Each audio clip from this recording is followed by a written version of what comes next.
Magandang araw sa lahat, welcome po ulit dito sa ating channel ang Biyahe y Komida. Maraming salamat sa lahat ng nag-subscribe, indeed.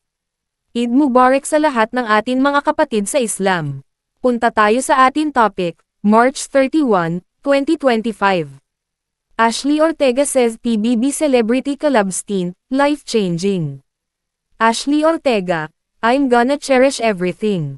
Laban lang. Emosyonal pa rin si Ashley Ortega matapos siyang ma-evict, kasama ang co-housemate na si AC Bonifacio, sa Pinoy Big Brother, PBB, Celebrity Collab Edition noong Sabado, March 29, 2025.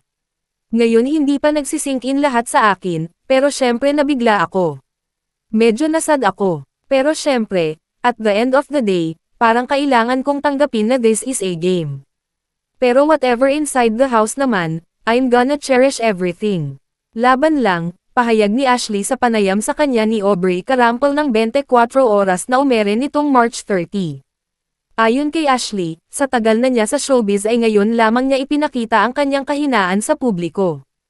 Pero pakiramdam daw niya ay binago siya ng sandaling pananatili sa bahay ni Kuya. Saad ng aktres, sa tagal ko sa industriya, first time ko lang talaga maging vulnerable ng ganun sa harapan ng maraming tao. Medyo feel ko I'm a changed person. Medyo hindi ko alam ang nararamdaman ko. Life-changing ba talaga ang experience niya sa loob ng PBB house? Sagot ni Ashley, sobra. Sobrang life-changing niya to the point na hanggang ngayon, medyo sabaw pa rin ako. Medyo hindi pa rin nakasink in lahat na nangyayari. Natatakot din ako alamin kung ano nangyayari dito sa outside world. Pero syempre, I'm grateful. Naging makabuluhan din ang pamamalagi ni Ashley sa loob ng Big Brother house dahil nagkaroon ulit sila ng komunikasyon ng nakaalitang ina. 3 taon silang hindi nag-usap at nagkita. Bago ma-evict sa bahay, nakatanggap si Ashley ng isang sulat mula sa ina.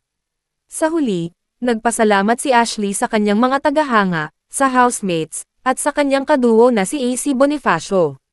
Sabi niya, I appreciate each and every one of you, sa lahat talaga ng mga nagmahal sa akin.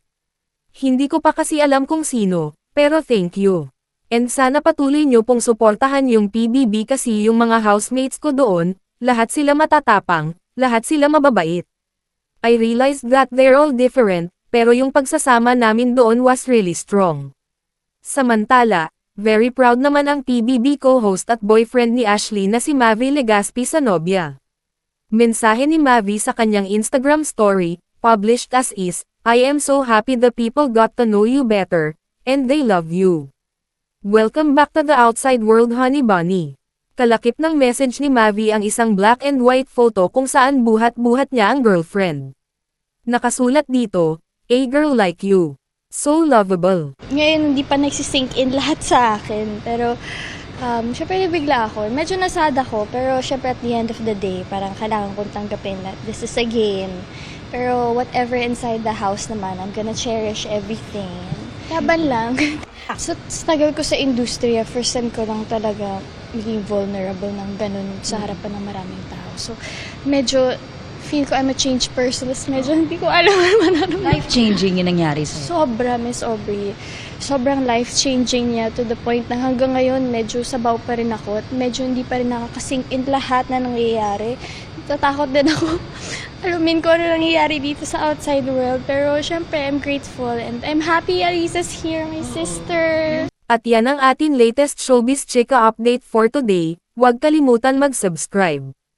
Click the notification bell for more showbiz chika updates. Like and share the video at suportahan po ang ating Facebook page. Maraming salamat sa lahat ng nag-subscribe, indeed.